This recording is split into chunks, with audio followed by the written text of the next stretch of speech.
Buenos días, niños y niñas. El día de hoy en nuestra sesión de matemática aprenderemos a identificar a las fracciones y su clasificación. Muy bien, vamos a recordar qué es una fracción, cuáles son las partes de una fracción, cómo se lee y cómo se escribe. En primer lugar, una fracción viene de la palabra fraccionar, partir en partes iguales un todo. ¿Qué es un todo? Un todo es la unidad, ¿no? La unidad es un todo. Esta unidad puede ser partida en partes iguales y esas partes iguales se llaman fracciones. Muy bien. Entonces, a este todo, en este caso esta figura geométrica, se le llama unidad y está representado por el número 1, ¿no? Esto es la unidad. Esto es la unidad. Esta unidad yo la puedo partir o fraccionar en partes iguales. ¿Cómo lo puedo hacer? Por ejemplo, yo tengo el mismo rectángulo solo ampliado y lo puedo partir en partes iguales. Muy bien. Voy a hacer de cuenta que esto es una torta de forma rectangular, la cual he partido en partes iguales. La acción de partir en partes iguales se le llama denominador.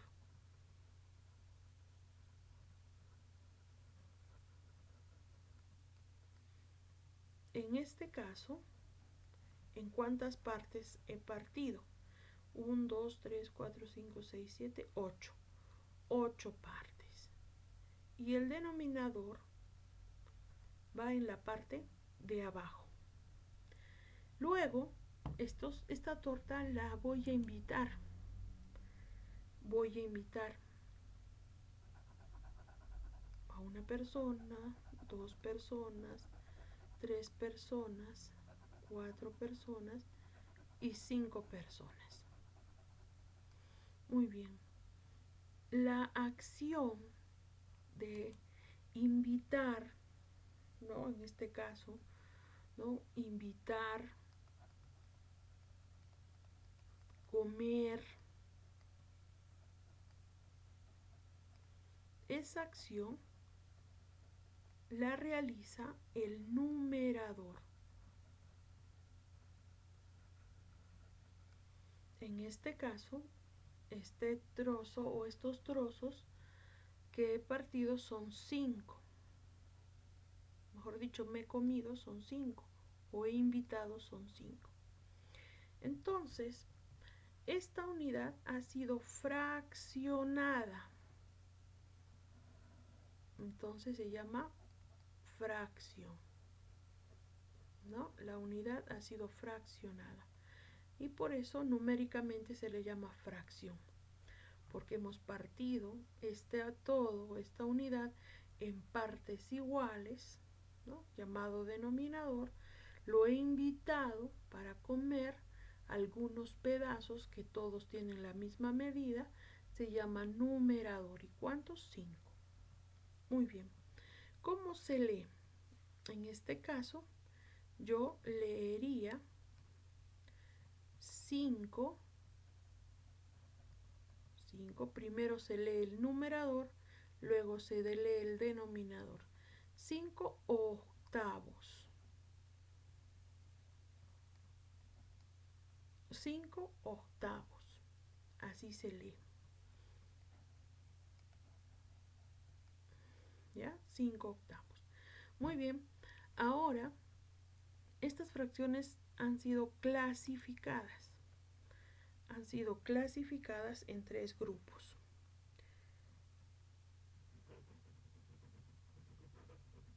Su clasificación se ha dado en 3 grupos.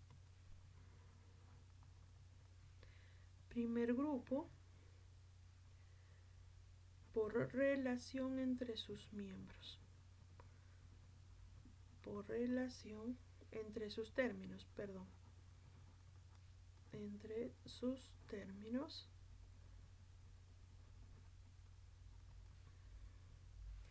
Que vendría a ser las fracciones propias y las fracciones impropias. ¿Ya? Fracciones propias y fracciones impropias. ¿Qué dicen las fracciones propias? Las fracciones propias dicen que el numerador es menor que el denominador. Esto lo vamos a hacer en forma matemática. Entonces dice, el numerador es menor que el denominador. Entonces, un número menor sería el 3 y un número mayor sería el 5. Ahí se da la fracción propia. Cumplo la regla, ¿no? Que el numerador es menor que el denominador. En las impropias es todo lo contrario. El numerador es mayor que el denominador. Y lo puedo colocar de esta manera. Puedo decir 7 quintos. 7 es mayor que 5. Quiere decir, el numerador es mayor que el denominador. Luego tenemos la siguiente clasificación. Esta sería la segunda, que es por grupos. ¿Y quiénes participan en esta clasificación? Las fracciones homogéneas y las fracciones heterogéneas.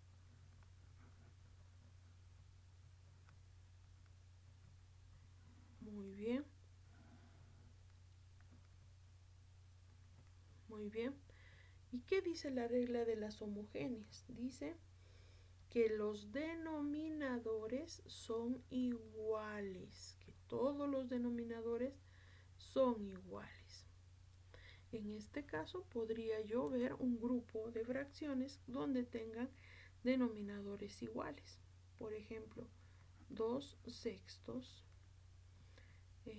12 sextos, 24 sextos. Como ven, todos los denominadores son iguales. Y las heterogéneas dicen cuando tienen diferentes denominadores, ¿qué quiere decir? Los denominadores no son iguales, no son iguales. Podríamos poner 4 octavos,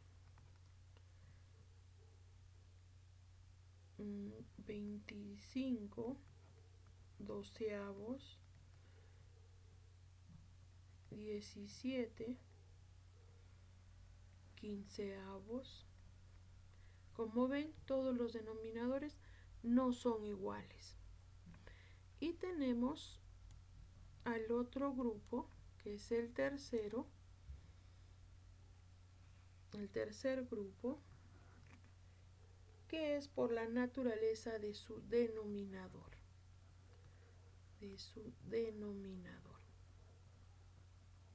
¿Qué quiere decir? Que este grupo está dividido por las fracciones decimales y las fracciones comunes. Muy bien. ¿A quién llamamos fracciones decimales? Aquellas que terminan como denominador tienen al número 10 al número 100, al número 1000. Podría ser 12 décimos, 8 centésimos y 2 milésimos.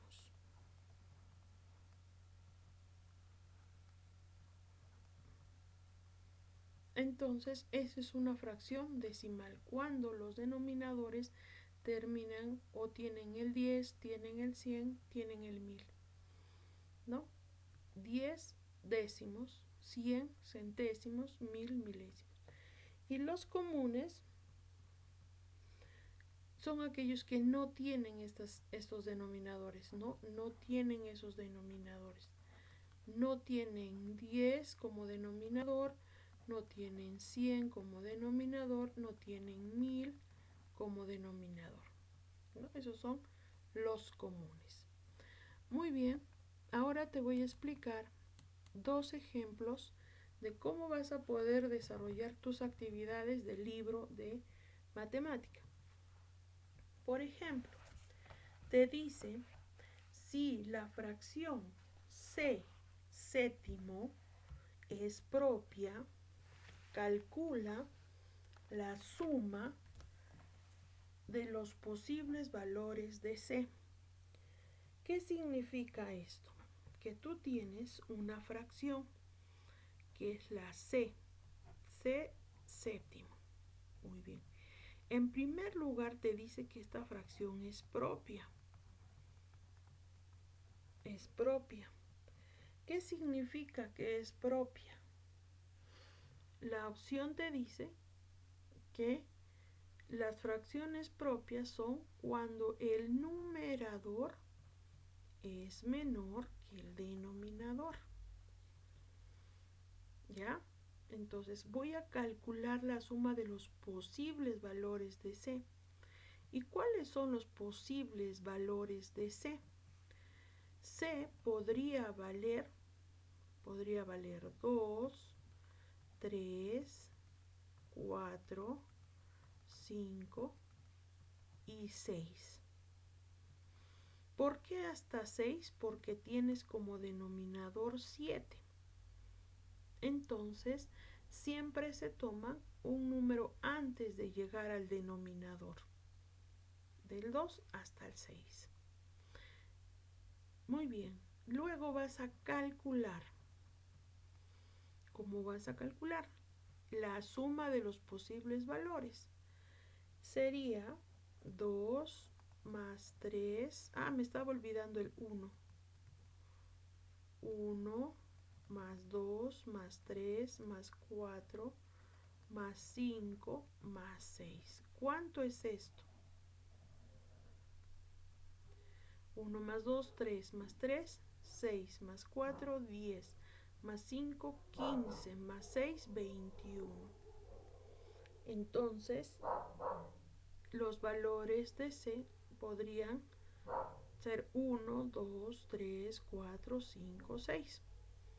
¿Por qué? Porque cumplen la condición de que el numerador es menor que el denominador. El 1 es menor, el 2 es menor, el 3 es menor que el denominador. Igual voy a hacer en la siguiente. Dice, sea la fracción 8p. Pero su condición es que es impropia. ¿Y qué dicen las impropias? Dicen que el numerador es mayor que el denominador. Entonces, P, ¿cuál sería? P, ¿cuál sería?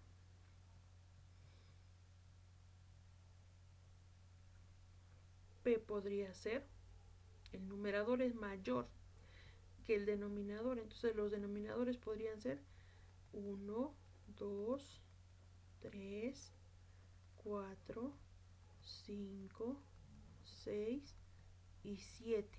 Recuerden que el último es un número menor o un número antes de llegar al valor que tienes. Muy bien, calcula los posibles valores de P y empiezo a sumar 1, más 2, más 3, más 4, más 5, más 6, más 7. ¿Cuánto es todo esto? 1 más 2, 3 más 3, 6 más 4, 10 más 5, 15 más 6, 15 más 6, 21 más 7, 28. Entonces, los posibles valores de P son 1, 2, 4, 5, 6, 7, que sumados me dan 28. Muy bien, espero que esta pequeña explicación te pueda ayudar a resolver estos ejercicios.